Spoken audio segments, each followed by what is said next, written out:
I'm not gonna lie. The first times I drank, man, I had a blast. Like I had a great time, and I was like, oh man, alcohol's so cool. First time I smoked, I got that nicotine buzz, and I was thinking, wow, this is a cool way to get a little stimulant. Mhm. The tramadol and kratom, my mental anguish evaporates. Like, wow, this is super cool. Like I'll never deny that it Mhm. didn't feel good, or Yeah. but then it. Like life, you just got to accept that stuff doesn't continue. It just stays in the back where it was as you move forward.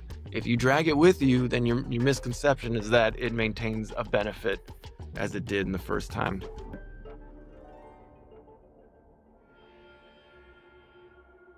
Hello, hello, and welcome back to Retrieving Sanity with your podcast host, Keegan, and this is your podcast for all mental health, addiction, recovery issues, and topics. And I've got a question for you. Did you listen to our last episode about Kratom addiction? Because if you did, well, we've got Matt back on the show, and it's going to be an amazing conversation because we're going to figure out just how far the QuitKit has come, how many people it's helped out, and if there's been any other insights that Matt's learned along the way. So, Matt, how are you doing today, my friend?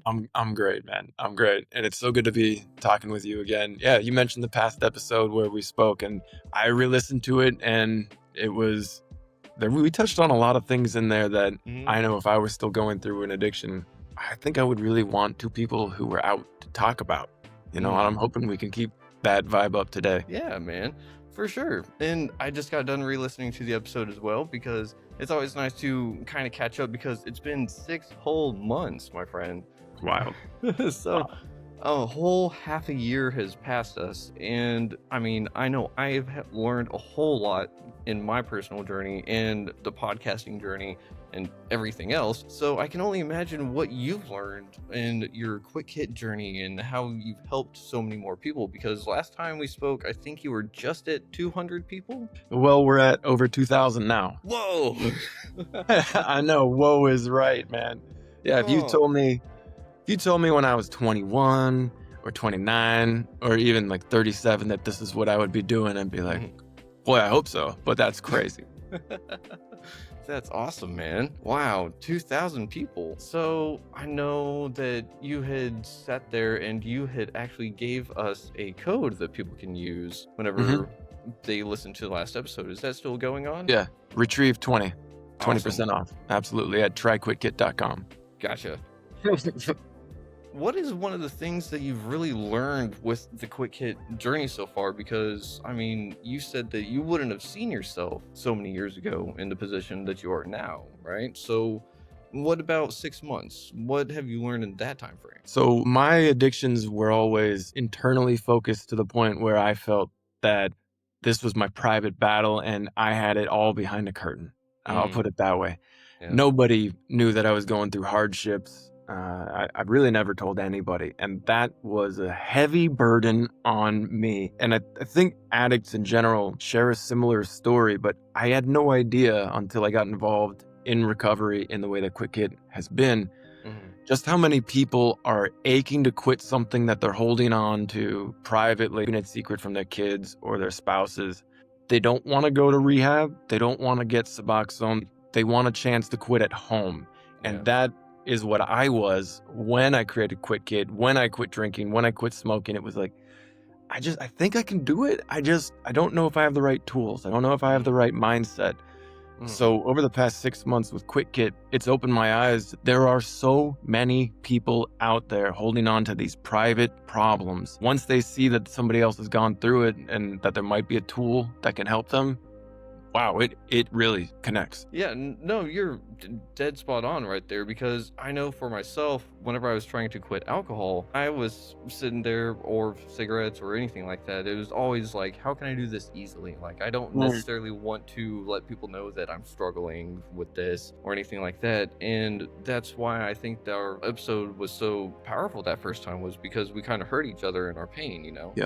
Yeah, I completely agree. And then you expand that across the country and you see people. Well, I'll talk specifically about Kratom right now because since we have spoken, 6 months ago, the popularity of it has absolutely exploded. It went from a $2 billion industry to what's projected to be a $17 billion industry by, in like 8 years. What? That's massive. And it's not because it's just helping people manage some chronic pain like it used to do back before it was hypersynthesized into this addictive substance. It's like people are finding this at gas stations, vape shops, smoke shops, online, boutiques, and they're getting trapped by it. When we spoke last, I remember talking about Kratom and trying to explain it, and I think now that it's been on CNN's homepage, it's been in Bloomberg, it's been in Wall Street Journal, New York Times, the nation is finally catching on that this is no joke, and it might be the next American epidemic. Oof. Man, that's kind of rough to say. How weird is it that you're kind of like at the frontier of like, hey guys, like this is a problem. I have something to help at least, but I mean, that is crazy to think about that you're just ahead of the game right there. It is. It's very odd. It's so odd. I'm on TikTok now, and I post every day, and I just try to help people who are in a position that I was in, try to gain an advantage over the quit. Like that's how I see it. It's like there are things out there. There are ways you can prepare yourself, physical and mental, that will give you a strategic advantage over your quit so that you're not so afraid of it. Man, I just booze, cigarettes, tramadol, kratom. I was terrified of quitting these things because I just didn't know what the other side would be like. I didn't know if I had what it took to get through the withdrawals. And so I felt like I was just fumbling around in a dark room trying to get out of this cell that I had created for myself. But I try to give people actionable advice about how to prepare mentally and physically to beat that thing. To beat that thing. So you're not talking about just kratom in general. You're talking about like, hey, let's tackle addiction as a whole, right? Oh, absolutely. Yeah. We talked about the subconscious and the conscious and the way that they interplay and how it can actually kind of keep you trapped in doing something you don't want to do. So I have leaned into that in a big way, trying to figure out how to convince the subconscious, actively convince it that what it originally found so cool and so pleasurable is actually now destroying your life. Like we had talked about last time, how when you first discover a drug and it's bringing you a lot of pleasure, your conscious brain is obsessed with it. It's like, whoa, holy cow, this is amazing. Like, what does it feel like? What does it taste like? Where can I get it? What's the name of that guy over there that gave it to me? And then the subconscious files these things away under one of two columns, which is it brings me pleasure or it brings me pain. And it obviously brings you pleasure when you start taking the drugs. So your subconscious is like, oh, well, this is awesome. But it can't make these evaluative decisions every time you take it. And that's how your brain works when you engage in something that's initially incredibly mentally, energetically stimulating. Well, your brain's like, okay, well, we can't do this amount of energy every time. We have to keep the body running. So we'll make it a habit. It'll make it easier to understand it, to see it, to taste it. It's not as surprising. And your subconscious moves on to other things. And then when your drug is ruining your life, your conscious brain comes awake to that and starts crying out, stop taking it, stop taking it. But your subconscious has already filled out the column, brings pleasure, and moved on to other things. It takes a Herculean effort, if we could put it that way, to just overcome your subconscious desires. But you can strategically reconvince your subconscious to take another look at what you're doing. And if you can make it see the other side like your conscious brain now does, then you set yourself up for success in a huge way. So, yeah, I remember you talking about how it takes an immense amount of overwhelming evidence and energy to make your subconscious flip that switch. And that's one of the things that I think is so important about outreach and stuff, is that it helps that subconscious mind start to maybe connect the dots, do you think? Absolutely. I think of it as, let's say, if you can make your subconscious curious again, as opposed to just having taken the note, filed it under the column. But if you can say, oh, okay, I'll give you an example. There's this interview out there on YouTube with Dax Shepard. He's an actor, and he talked about his addictions and going through them. I don't know much of his work, but watching that, I saw so much of myself, and I saw so much of the success that he has had since, quitting it, being like, man, this guy just seems like someone I could get a coffee with. And then my subconscious is like, hey man, maybe it's not so hard to quit. Maybe if you did it, maybe I can find some more information. If you can make your subconscious curious about quitting, well, your subconscious likes to get its way. So feed that beast in that direction. Okay. That it kind of makes a lot of sense. And for some reason, whenever you were talking about that, what happened in my brain was, whenever you played a video game that you love for the very first time, Absolutely. would you love to play it for the very first time again? Yes. Yeah, that's exactly how I would just imagine making my subconscious curious again about something, is like to have that same feeling, you know? Oh, that's fat. I love that analogy. Mm, Yeah. Yeah. Okay. So, what might, if you could go back, or if you could find an analogy for an addiction that you quit, how might you have made yourself curious, do you think, to be fascinated again about quitting, ooh, about quitting, right? or about using, or in Yeah. general, just Or just like consciously trigger your subconscious? I don't know, because I've never thought about trying to make my subconscious curious again, because that was never something that was even a possibility, you know? So, I mean, that's something that's very interesting, because if I didn't know that that was a possibility that someone could take to battle their addiction, how many other people don't know that? Hmm. So, I mean, if I had to say, how would I make my subconscious, curious? Oh man, that's so hard to say, because I was just like in a death march, I was just determined to die. Hmm. So it was kind of hard to, I may have had to reevaluate the circumstances or my belief of myself. I would have to probably make myself curious about why I think I'm not worthy, instead of Hmm. what can I run to make everything disappear. Does that make sense? Oh, yeah, absolutely. If you can get your subconscious to start getting as excited about recovery and sobriety as you were about using in the first place, Mm-hmm. I think that's when the switch really flips, Mm-hmm. because it starts to get obsessed with the idea of all the things that you could do Mm-hmm. if this albatross wasn't around your neck and you weren't wearing these chains. Mm-hmm. And like that's when light speed, it's like, oh, okay, I might have withdrawals, but I'm freaking done with this Yeah. thing, man. I cannot wait to get sober. So okay, so my first video game that I absolutely loved, Zelda Uh-huh. 64. That thing, that, That or that Ocarina was of Time. mine. That was Ocarina mine. of That Time. was mine. Absolutely. Ocarina of Time. I had never experienced anything like that. I was a kid, uh, and I was just, but but then, I've played how many RPGs since then, and they don't hit the mhm. same. They don't hit the same. Nope. Uh-uh. No. So if that's your first experience with a drug is like Ocarina of Time, like holy cow, that thing was really cool back Mhm. all those years ago. Is there something you could do to manifest that about getting sober? And that's what I focus on. That's what I try to help people see, because the answer is yeah. There Mhm. is so much to get excited about when you're not damaging your body and Mhm. making yourself lethargic and hurting your relationships and your health and your wealth, all that. Yeah. No, yeah, you're totally right. And that was the exact game I've always had this analogy for. Like that right there. Like if I could play a game for the very first time again, it would be that one. Let's go.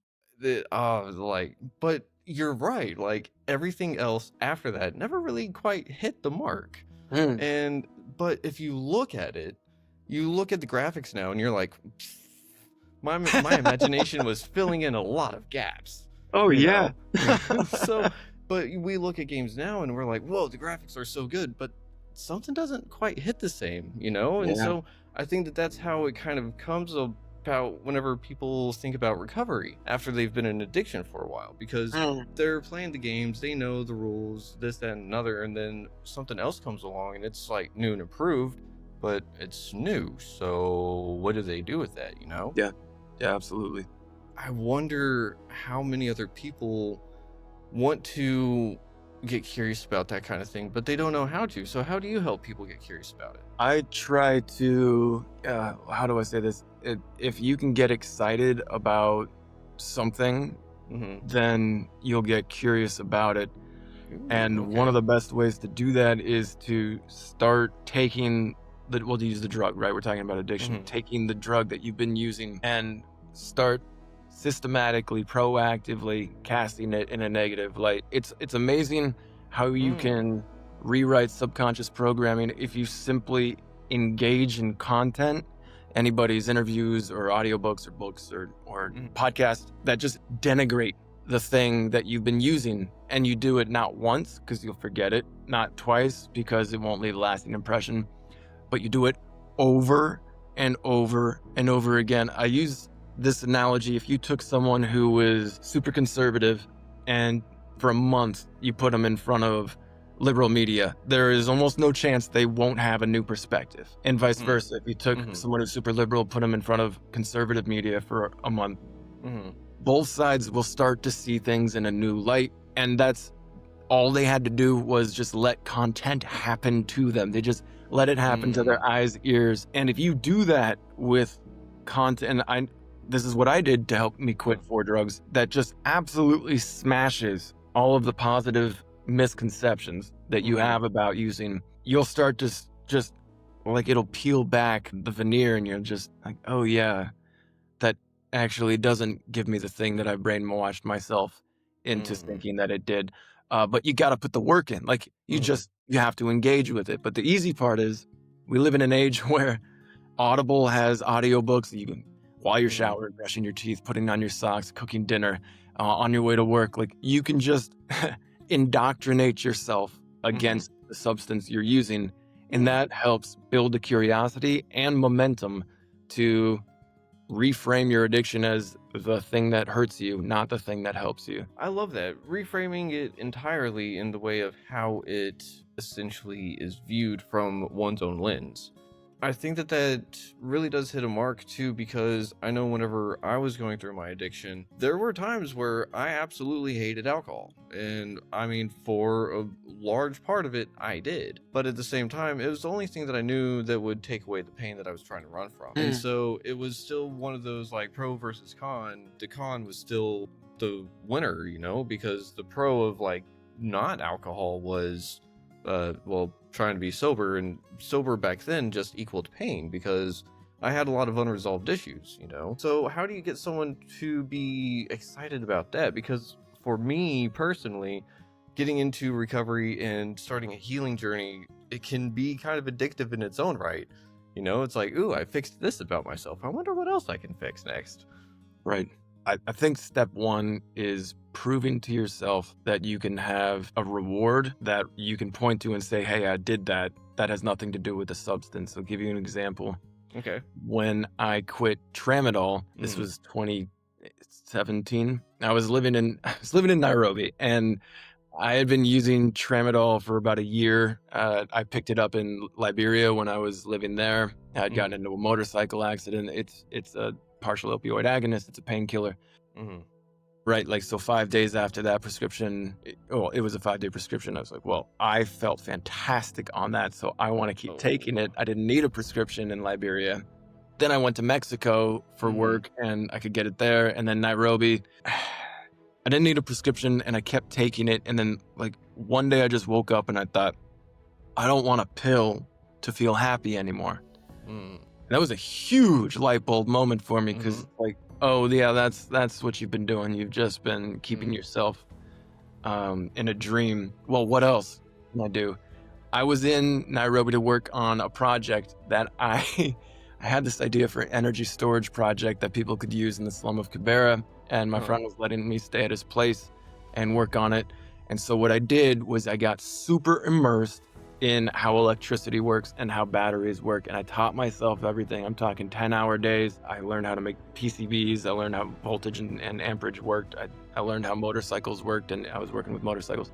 Suddenly, I had this awesome thing that I could call my own, and day by day, I was making progress on it, pointing to it, and be like, oh, I made that. I 3D printed that.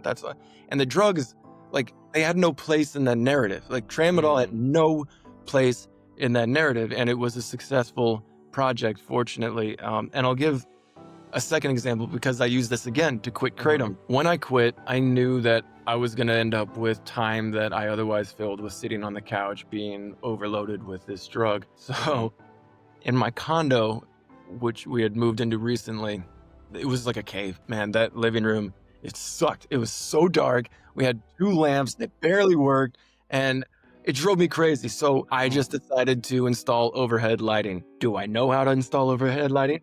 No. But YouTube, that's what YouTube's for. So I went to Home Depot. I bought all the stuff I needed to install, like recessed lighting.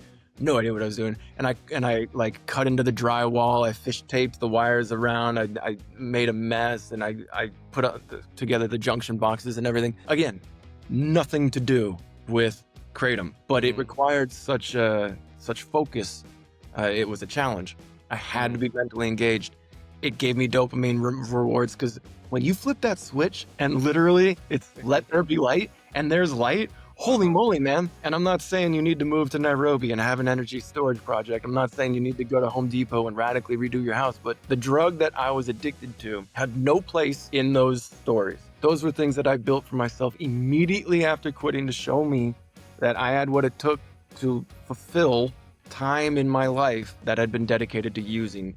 And it was so satisfying that it was like this bridge, literally day by day, as I completed these projects, into sobriety, where the drugs were behind me.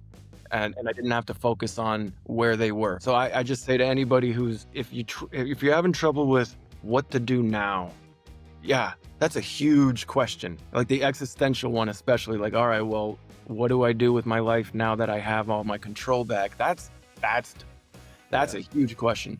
But what can you do right after you quit? Find something you're like, I use the word curious, but yeah, curious about. Something that plays to your strengths, and try to find something you wish was different, but that you can manage the difference if you were to start working on it in your life. It has to engage you mentally. You have to be like, critically problem solving in it. And then at the end of the day, you can point to it and be like, I built that, dude. I did that. Like, look at that. That'd be like, look, everybody. I'm sure you can make something amazing, and everyone is going to be so happy to see what you made. So that's my advice for the first at least few weeks. Oh man, I love that. I haven't heard anyone really say to do that. In a sense, it's almost like essentially picking up a hobby of sorts, but it's more intense than that. And it's not as this, it's like, I want to learn to play trumpet. It's like, well, you're not going to be very good for a while, Pick something that you can be good at because you watched a YouTube video,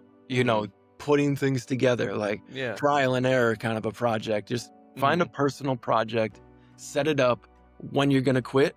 And then as soon as you quit, lean into that project. I wish I had the same view as working on electrical as you did whenever I was an electrician, because I know that feel of like, all right, like turn on this switch and fuck. Yeah, all right, let's be honest, there was a lot of that when I was putting this stuff together. And no one's there to tell you where to look. You're like, all right, well, which one is it? Part of the game, bro. Part of the game. It is. It really is. And I mean, but that's the whole thing, is that trial and error is part of recovery. And we had even mentioned that a little bit in the last episode, because you had said to just try something different, because eventually one of those things that you try different will work. And it's very interesting that you had said that too, because I believe it was after I'd spoken with you. I spoke with Massimo Rigatti. I don't know if you know him, but he came up with something he calls the sober method. He was saying that his line of thinking was just try something different, like even if it's the same thing, just like add a little twist to it. And I was like, I feel like I've heard that from someone else. And that was you. He's right, man. Well, let me ask, when you were quitting booze, for example, did you find that over time, progressively, as you reached a successful quit, had you moved away from trying to do it the same every time? And was there any special ingredient to the quit that actually stuck, that you can say, man, I'm glad I engaged in that, because it really helped push me to the right place? This is kind of like weird, right? Because my recovery just was a little wild to begin with, because whenever I'd gotten my alcohol detox, I'd fallen into delirium tremens and woke up in the hospital 4 days later. And then a week or so after that, I wound up down 6.5 hours away from home and stayed in rehab for 9 months, then went to sober living and stuff like that. But I still had like my little run with Benadryl of sorts, and then so that was kind of my thing, is that I was still running from something. I didn't know what, but that was the thing, is that if you take a little bit more Benadryl than you're supposed to, like if you take 2 or 3, it helps with anxiety. Oh, I figured that out the hard way.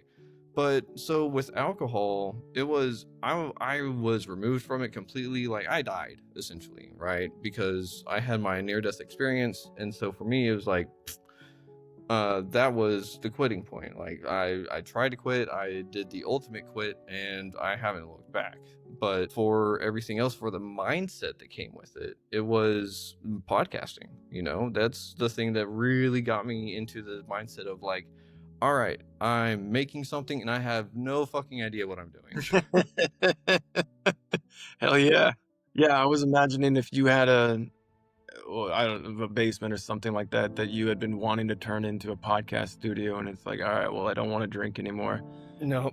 Let me trick this place out. Let me put up the padding. Let me put up the, all of the accoutrement of an awesome, badass podcast. Like that would be a perfect analogy of a good way to show yourself that, oh man, I do have what it takes to build a badass podcast studio, and now I'm going to get to work on it. I mean, that's kind of where it is, because like for me, again, like while I was clean and sober from alcohol, my mindset was not in the right spot, because like, yeah, Benadryl helps with allergies and everything that I already have. So it's like, to me, it was like I'm taking care of 2 problems with 1 stone. So I was like, okay, there's nothing wrong with this. But hindsight, I was definitely not treating it correctly, because I was not using it as directed. So I was self-medicating again. But that's the thing, is that whenever I caught it, I was like, oh, that's not right. Let me actually do something about this, and made a call out to my medical provider. During all of that was whenever I was making this, at the very, very, very early stages. And whenever it got in my mind that like this is actually a real thing,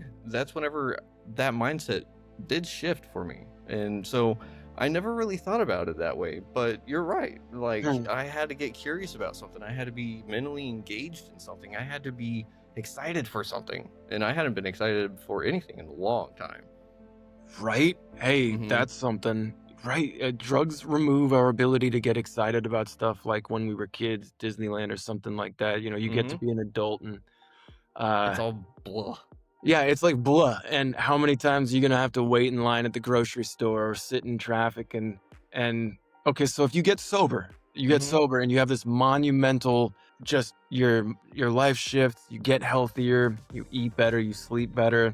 You're probably feeling better in a lot of different ways, and that feels so good. And you're like Superman, like, hey, I quit a drug. Wow, I'm on it. 30 days goes by, and the human brain regresses to the mean. We're at our levels of dopamine and serotonin, and a healthy brain is kind of like here, and your day is gonna go up and down. But as opposed to when you're a drug addict, it's like that, or up, and down, down. But it's like you don't have those highs anymore. And so you'll come down from that monumental occasion of quitting and think, well, now what am I going to do? A lot of QuitKit clients that I work with, when they get sober, they'll say, hey, so like, how do you deal with anxiety, or how do you stay sober? And that's a question, man. That's a question that I don't have the answer to. And I'm not sure what the answer really is. That the best that I've been able to find to combat that, what is Matt von Boecklin really meant to do in his life? Why am I here and all that, is to stop looking in here for the answer, because there's no fucking way I'm gonna sit on a couch and find the answer. Like, I have tried to find that answer by sitting on couches throughout my whole life. I've been like dealing with depression and existentialism since I was a fucking kid. But and then, you got to make peace with the fact that you probably won't have that answer. But if you focus on bringing peace and support to other people, you don't focus on that question as much. And you actually are able to stuff your life with joy. And it's not like it's a cheat. Because, again, I don't think there's really an answer. Why am I here? It's, well, you're here. What are you going to do? You can either fill your life with joy, or you can't, or you can choose not to. And really, that's all you'll be able to come up with on it if you sit down on a couch. Like that's what you can choose. Hopefully you'll get this break in the clouds and the light will shine down and it'll be like, here's your answer. But until then, yeah, my advice would be to just try to find ways to bring other people joy, and it'll come back 10 times to you as a result. No. One of the things that I'm hearing in that I'm absolutely loving is that you're just trying to say be intentional, you know? You're not sitting there, literally sitting on the couch waiting for life to come to you. You're coming to life. And that's so much more empowering. It's like drugs rob us of the ability to do that. They convince us we don't need to. All we need to do is take more. Then as soon as you have the reins back and you're driving, that's two mixed metaphors. No, run with it. It's fine. Yeah, we love this rabbit hole train. Hell yeah.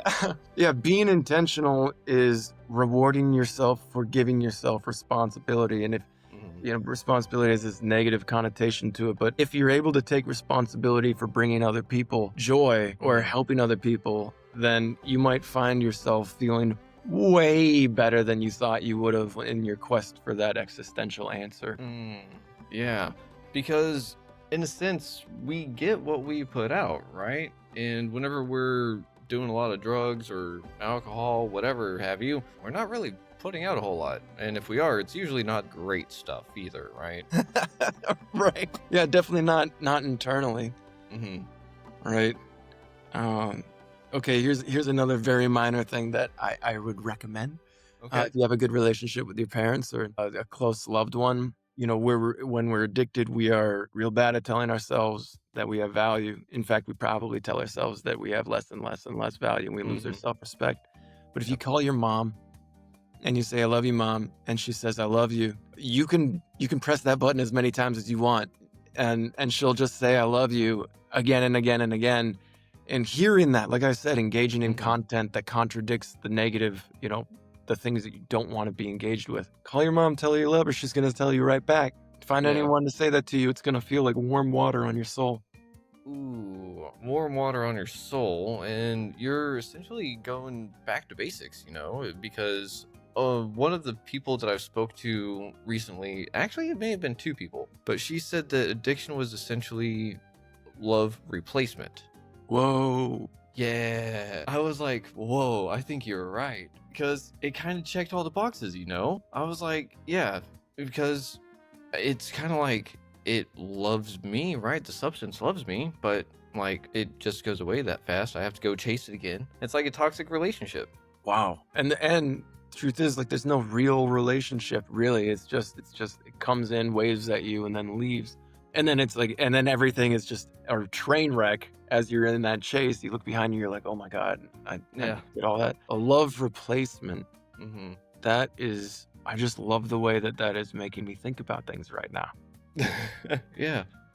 Because, it blew me away because it made sense, because I've heard in the rooms that connection is part of the key to recovery. And, whenever we look at it, you don't really have connection with things you don't love, like even if it's that small little bit of love, like because there's that saying, we can love everyone, we don't have to like everyone. And I think that there's a lot of power in that statement too, because like I can show everyone love and just want them to do well, but it doesn't mean I have to like you at the same time. Be real. Real. Yes, it really did make me feel like I could maybe love that version of me. I think that that's where my kind of stemmed from, was that I hated who I was sober, but at the same time, I loved who I was sober. But at the same time, whenever I wasn't thinking about my existential crisis, whenever I wasn't thinking about my purpose or whatever, I was happier. And I could get my brain to shut up that way by drinking alcohol. So, right. Yeah. Whenever we think about addiction and misconceptions, though, because if I was thinking that alcohol was loving me in some way, shape, and form, that's a huge misconception that I'm sure every other person kind of has with a substance, right? Well, what misconceptions did you face along your journey?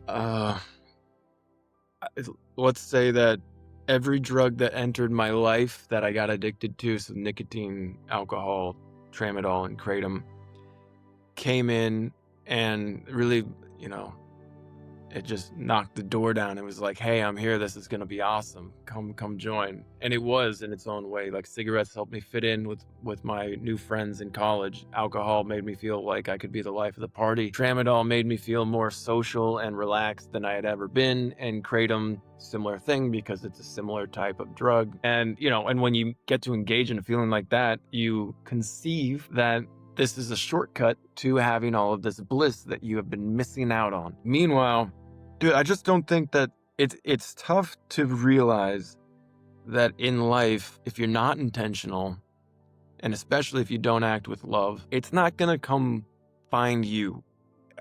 You got a family that loves you, that's awesome, and they'll be there to support you. But if you're not with them, and if you're like me and you lived around the world meeting new people and didn't really have a home base, you're just out there in the world. And so if a drug came in and was like, hey, we really made things better for you 10 years ago, you're like, all right, well, maybe you'll make it better now. And like 10 years ago is fucking over. Like that night with my friends, it's not gonna happen again. Like I'm not 19 again. Like that shit's done. Yeah. But then it's like, well, what else do I do? And that right there, that's the pin, that's the linchpin where it's like, I'm afraid of not knowing, and I'm afraid of engaging in the sadness that really is being unmoored, asking the existential question and knowing I'm not going to get an answer, and then simultaneously having the knowledge that if I pour some alcohol on it or I toss back a pill, that shit goes away. But of course it doesn't. It just gets worse and it festers in the background, right? So my misconceptions carrying the first impressions that the drug gave me way past the expiration date. I'm not gonna lie. The first times I drank, man, I had a blast. Like I had a great time, and I was like, oh man, alcohol's so cool. First time I smoked, I got that nicotine buzz, and I was thinking, wow, this is a cool way to get a little stimulant. The Tramadol and Kratom, my mental anguish evaporates. Like, wow, this is super cool. Like I'll never deny that it didn't feel good, but then it, like life, you just got to accept that stuff doesn't continue. It just stays in the back where it was as you move forward. If you drag it with you, then your misconception is that it maintains a benefit as it did in the first time. Ooh, I think that's the only misconception someone needs to really understand. Because you like explained it so well whenever it comes to certain addictions and things like that. Because I think whenever we first spoke, I was still vaping. I got my nicotine. No, I'm 2 months free now. So Let's go, my man, Keegan. Yeah. But that was one of those things is that I was like, my mouth was starting to get sad is the best way that I could put it. I was like, my mouth is starting to get sad. Like, so I was like, I don't enjoy it anymore. Like, if I wanted to get that nicotine buzz, I'd have to go like a whole day without it. And then even then it'd be like the first 2 puffs would be like, oh yeah, you got a little bit of and it's gone. Damn. And it's gone. Yeah. And you got your nicotine in there, and then it's like, well, I got a whole thing left. Am I gonna continue to smoke it? Like it's here. So yeah, at one point I was like, I don't want to spend any more money on it. So it's either spend more money on it that I don't want to spend, or I just kind of quit. So I was just like, fine, done. Legend. Absolute legend. But that's the thing is I've done that before with nicotine and it's hard to do. But that's the thing is that I know some of the tricks with nicotine. It's the first 3 days, and then after the first 3 days, it's all a mind game. So that's where this little thing comes in. Like if I need an oral fixation, I just throw this on in my mouth. It's a little chew toy. That's awesome, actually. That's a good idea. So it's one of those things, like there's things around it, because like with my oral fixation, sometimes it's my anxiety that acts up. It makes my just jaw clamp, and so that helps. And that was one of the things that nicotine helped keep at bay, was that social anxiety, for instance, But I mean, throwing this in my mouth and like an office space is going to be a little weird. But there are ways to fill those kind of gaps. But I think people have to be conscious of those first. I think your example is a really good one. It reminds me a lot of myself. And I think a lot of people look at quitting a substance as once I stop taking it, I'm quit. Um, but I still have to deal with these residuals. I did a whole lot of work to quit, but Mm, now that I'm quit, I'm I'll find ways to deal with the residual effects of the mental game, for example. mm-hmm. And I think that if you still have these residual effects, you can be, I use the term proactive or intentional, but uh, I don't see any reason to stop engaging in the content that I had mentioned that will continue to push that addiction that if you finished into the like darkest corner of the, no, we hate this kind of stuff in your brain. Uh, I had trouble quitting drinking for a similar reason because when I quit drinking, I was left with these nights that it was like, oh, what the hell do I do now? And I play a lot of video games, and I had Mm-hmm. no joy. I was playing this video. I'm like, what am I doing? I don't even care about this game. Yeah, but if you don't, then what are you gonna do? So that was my chew toy, was video games. And so I thought, all right, maybe I'm not as done with this as I thought I was. So I just kept listening to books by William Porter, Annie Grace, Alan Carr, Craig Beck, who have all chronicled how they beat their addiction. And any time that I did that, I felt alive. I felt this rush and surge of motivation and strength and confidence. And I just kept doing that until now my PS5 is in a storage locker.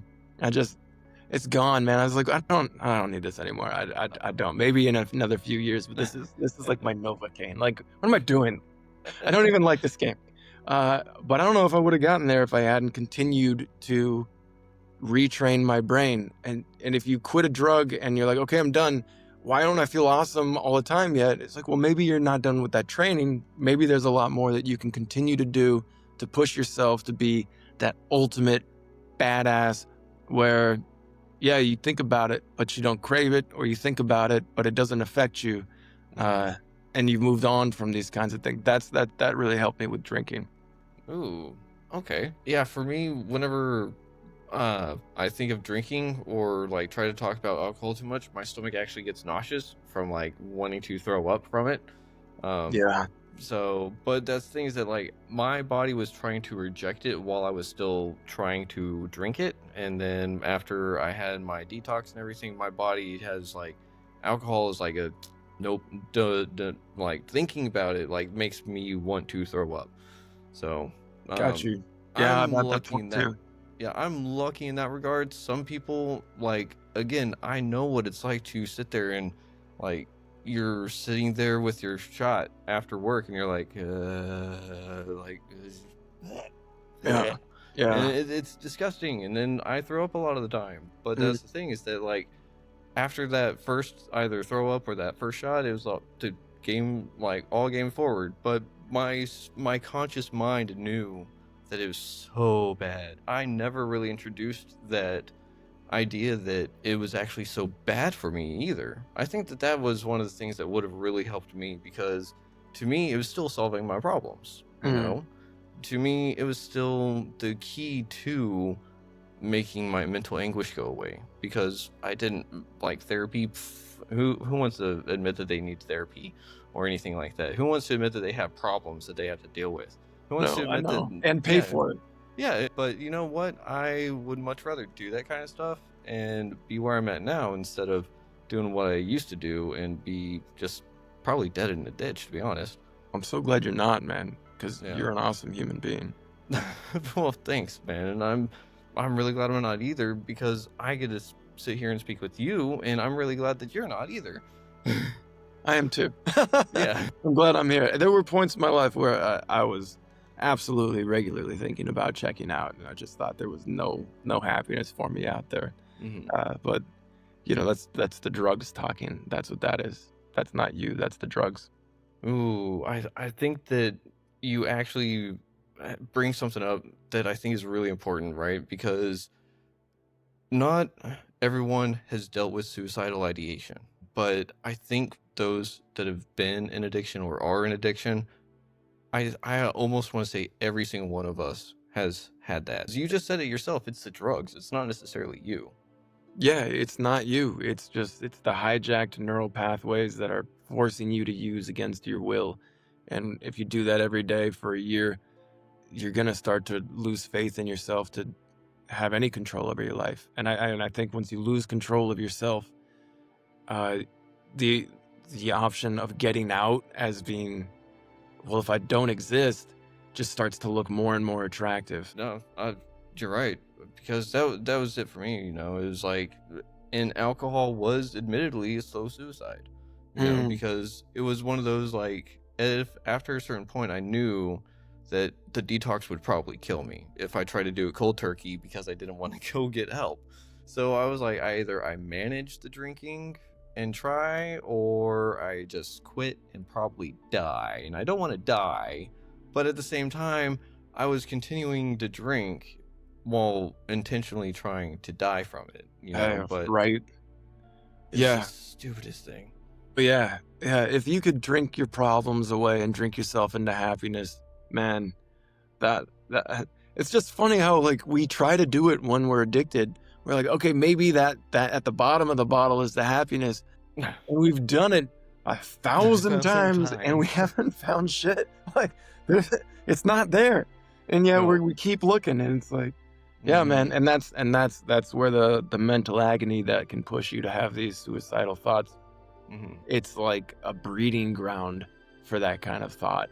And again, like no one around me knew I was having these feelings. I'd be depressed, but I would Mhm. never tell them, yeah, when I drink, I think about killing myself. But they'd be like, well, you're going to a hospital. I'd be like, Yeah. no, no. But we never Yeah. even came to that because I didn't even say that.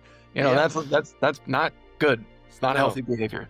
No, it's not. But thank you for being open and honest about it, though, because we need people to have these kind of conversations, because other people need to hear that they're not alone whenever they pick up the bottle and then next thing you know, they are wanting to end it. Yeah, they're not People, alone. yeah. And same goes out to anyone that picks up a pipe of any kind or anything like that. Anything that is controlling someone or making them, like you said, use against their will, they're not alone in that. And there is a way out. And I think it is scary. I think it is confusing at first. But I think if someone is confused, you kind of said it yourself. Whenever they're confused and they're getting into that new state of mind, things in that perspective shift. Hmm. And same thing with exposing them to the opposite side of media that they're used to. It's giving them that confusion, and that confusion is essentially a good state of mind to say, I want to go this way, because everything's up in the air. You might as well choose something. Yeah. Yeah. 100%, man. You are spot on. Drugs make us think that as we spin in this cycle of confusion, we don't have the power to point our finger somewhere and walk because we know how our day is going to go. We know our morning to nighttime routine, and it never goes in any other direction. But you can, you can surround yourself with, like I said, content. But if you can make yourself fascinated with sobriety, that's like the best first step to take. Because again, it's probably going to be a new thing. And when you're doing a new thing that is fascinating, your conscious brain eats that up, and your Mhm. subconscious brain comes over and starts taking notes. And if you can Mhm. file that away, that obsession with learning about sobriety and other people under the pleasure column, Huh. oh dude, oh dude, you'll crack the code. Yeah, Oh but I mean, it man. takes work. It doesn't happen overnight. Yeah, for sure. You brought something up that was, I want to pull it up real quick. And I also want to ask you if you've heard of this, because it is something that I think everyone in recovery should take advantage of, because it's really, really cool. So it used to be called the Phoenix. It was a group that sits there and you find sober activities to go do. So they have rebranded. They're now called the New Form. But this is something where, say, there's indoor rock climbing I could go do, indoor roller skating, some kind of boot camp, yoga, Then they have online events and stuff like that. And This is it's, awesome. yeah, so if you want to go rock climbing, you just go make sure you're a member on the app and everything, and you go and for I think like it's totally free. Everything that they do for their members, free. Like hell yeah, I love rock climbing. I've done it a couple times. But that's the thing is that you're kind of talking about like finding community of sorts, right? Yeah. Finding like-minded people. Wow. New form, huh? Huh? Yep. I think I know some people that would really benefit from that. Is that like form with a U, like the Roman form, or just FORM? Let me triple check. NEWFORM. All right. So new form. Thank you, man. I Yeah. know I'm gonna do it too, but I know some people that could definitely benefit from that right now. Yeah, man. I mean, if we can give ourselves that extra stuff to do, if we just take away the time that the addiction calls for, I think that that can help solve a lot of people too, because I've heard some people say that they just made themselves too busy for addiction. Oh, right. Yeah. I don't know if that's necessarily the most healthy way to go, but But you're right. Building a community and doing anything that gives you self-confidence and love, dude, it's the antidote to addiction. Self-confidence and love is the antidote to addiction. And you have to like fill your cup. You gotta go fill your cup. You gotta do it. what is one of your favorite ways to fill your cup nowadays? I let's see.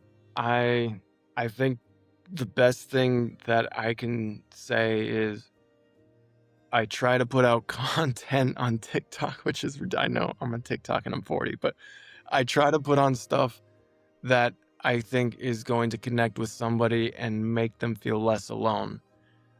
I don't know if a single video is going to hit, but as soon as I get a message that says this was helpful or that the QuitKit, anytime I get a testimonial from the, QuitKitter and then they're like, this really saved my life. It's like, oh man, all this work all day, every day is just absolutely worth it. And that's a good way to do it. Trying to make people's lives better on purpose is a good way to do it. Oh yeah. Where can we find your TikTok? You can find my TikTok at _quit_kit.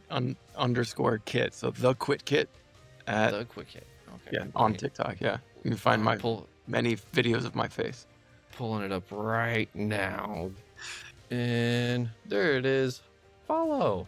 Wow, you got more followers than me. Holy shit. What? No.